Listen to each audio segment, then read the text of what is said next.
This is video 4. I had to take a minute and pause and move my videos from internal storage to the SD card. So I'm going to do 2 videos, which would be about 8 minutes long, because that last one I did was only 2 because the memory was low. And I'm going to pause and move them from the internal storage to the SD card. I don't know how to go into the system and change it from internal storage to SD card on the file when it's saving. So I meet Prophet's Minor. I'm just smiling and giggling and stuff. And she has on this black suit or whatever.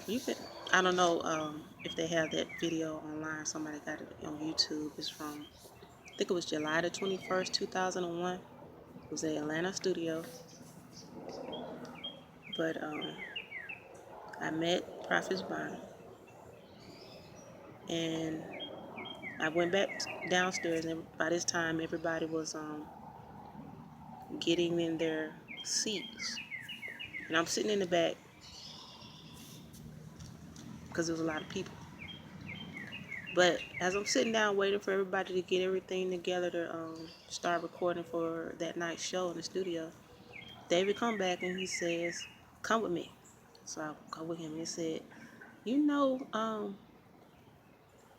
Otis Nixon?" I was like, "No, I don't know Otis Nixon." "Who is Otis Nixon?" He's like, "He's a baseball player. I'm not into baseball." But he said, "You know the glove?" He reached his hand up like this right here, the glove. So okay, whatever. So we go upstairs, and I walk into the room, and Sister Perry says, "She's such a beautiful girl." And I walk over there, and I take a picture between Otis Nixon and Sister Perry. They were married at the time. And I go back downstairs, and I walk by Steve Brock. He's walking upstairs or whatever. But before I met Prophet Bonham, we were walking upstairs. I met Candy Staten, and we took a picture. I lost those pictures because I still have the Prophet's Bonham, and I had Sister Perry picture, but I put it online on my Facebook page, so I wouldn't have to keep up with the picture. But I didn't have the Candy Staten picture because it got lost in storage when we were foreclosed. That's another story. But what happened when we had our things in storage was that my mom got behind on payments, and she couldn't get our things out, so we lost out a lot of stuff in storage. That was really traumatic because by the time we left from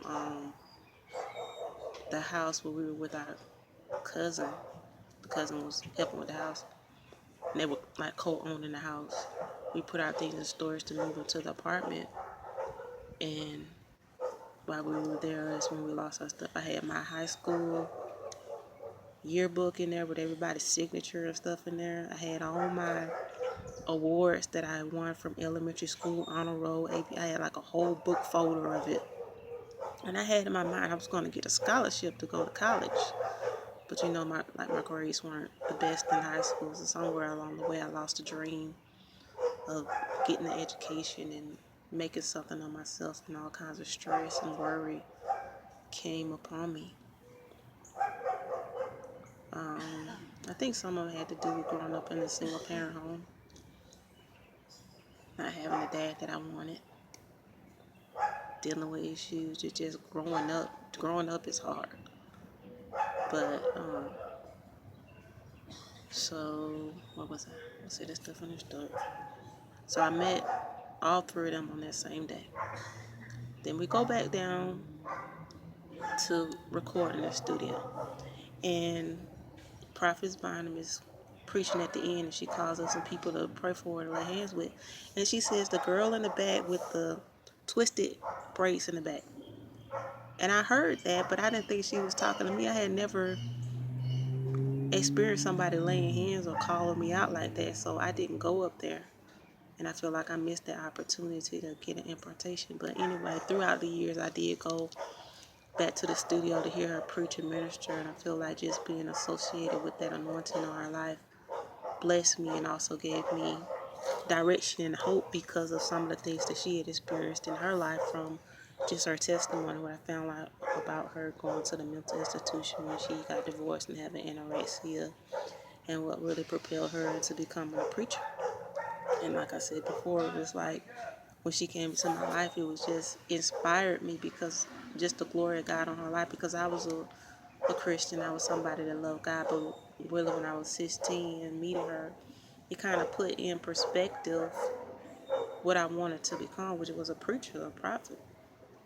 But you know, she did say when she was preaching that prophets really go through a thing. But anyway, after that, I went to the Miracle Crusade that Sister Perry was having just to go see Prophetess Bonner preach. I had never heard her preach before.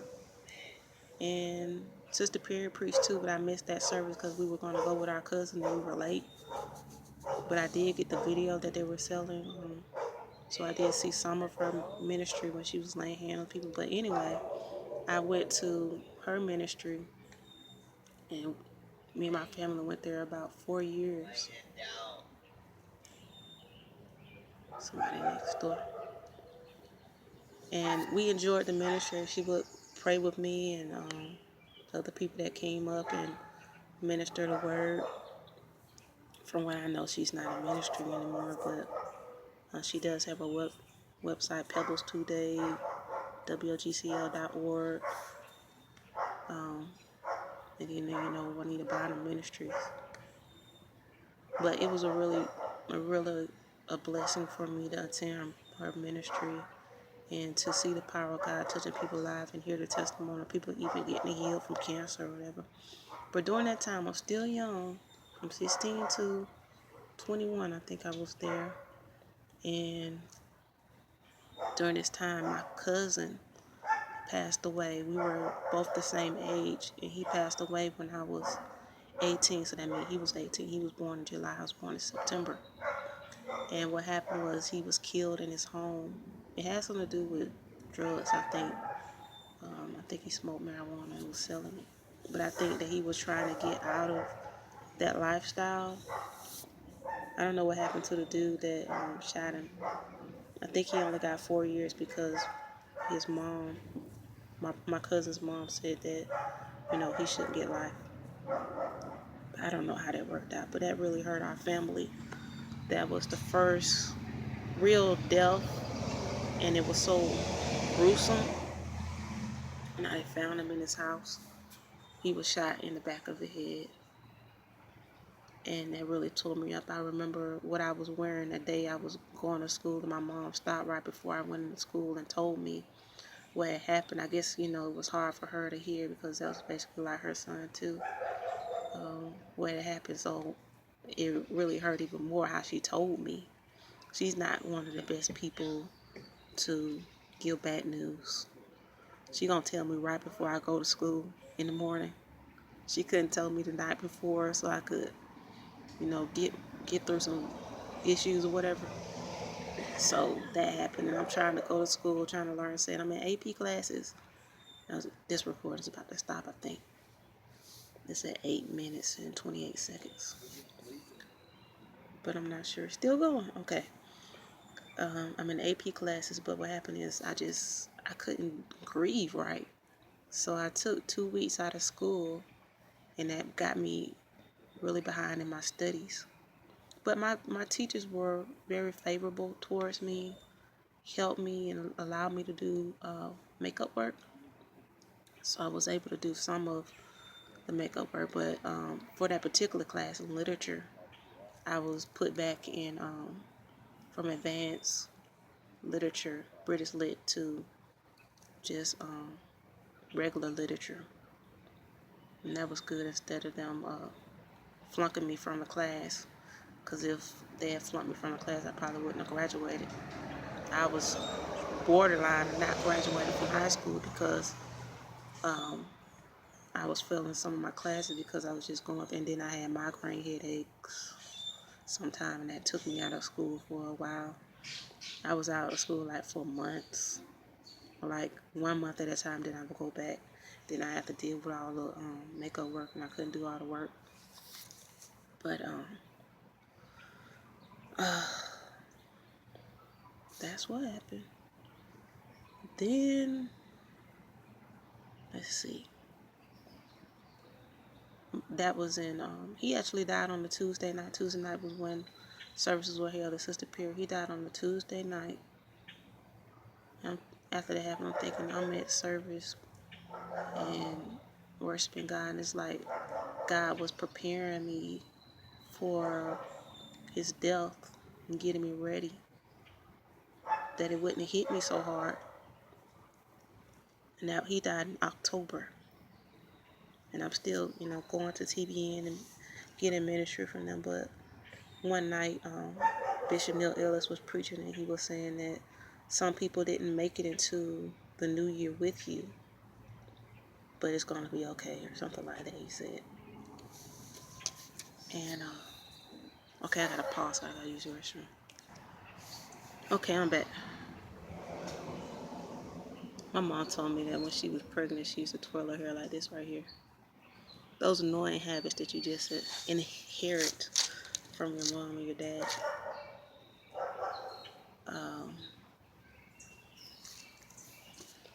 It's a beautiful day today. It's a beautiful day. The sun is shining. Smell the fresh air. So I almost didn't graduate high school, but thankfully I did. And guess what happened? They told us to wear white dresses to graduation. I couldn't find no white dress. I did find a white dress, but it was too big. So I asked my cousin to let me borrow her her suit. She had a white suit, a pantsuit, and I'm wearing it. And the lady come to me. She said, "All right, do you even want to graduate? I should kick you out of this line right now because you're wearing a suit." I said, "Please don't do that." I said, "I'm so sorry. I couldn't find a dress." And she said, "Okay, I'll let you walk in the line.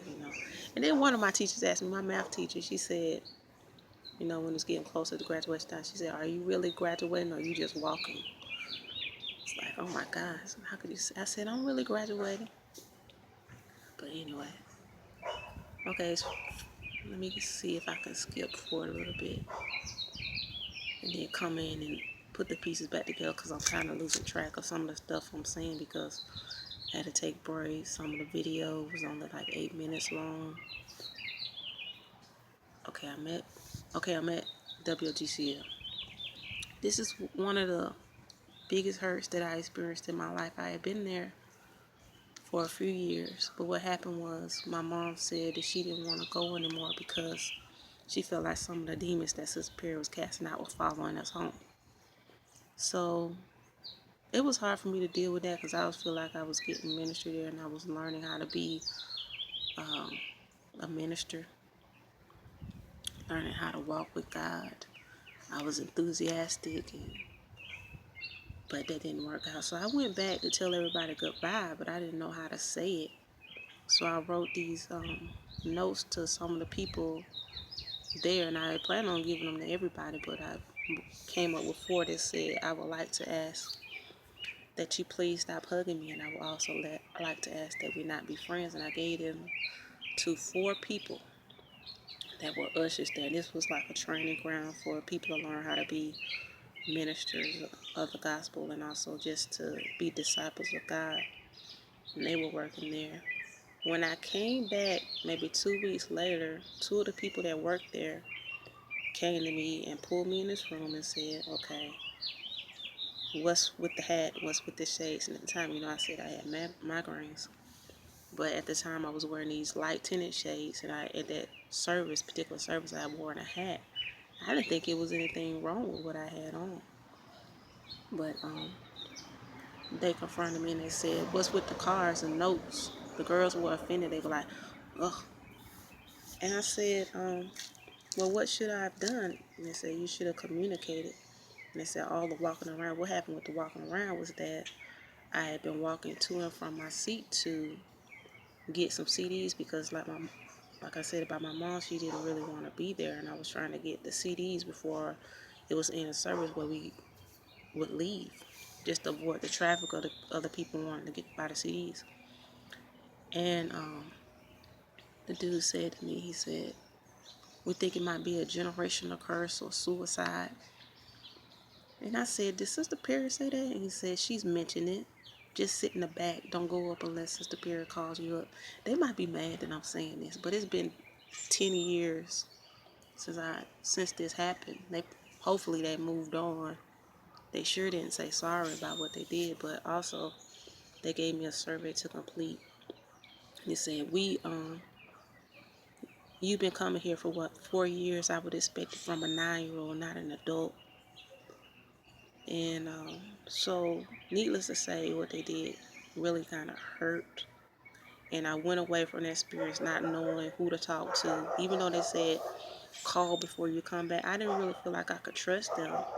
And I felt like they didn't really know my character to judge me like that and to not approach me with love and courtesy, to put me in this room to make me feel afraid with only 2 people, and the 2 people that didn't have anything to do with me and the other girls talking. And I'm supposed to be friends with these people, but I just didn't feel like being hugged, and I didn't want to be friends. And why couldn't the people that I gave the notes to come back to me, give me a note, or talk to me about it? And whoever talked to them came and confronted me like that. But, I think they might have been demon obsessed, more concerned about trying to cast a demon out to minister to somebody's soul. And I think it's so much that a demon can do, but really the decision of a person to make a decision to walk with Christ. So that happened, and I left from that service,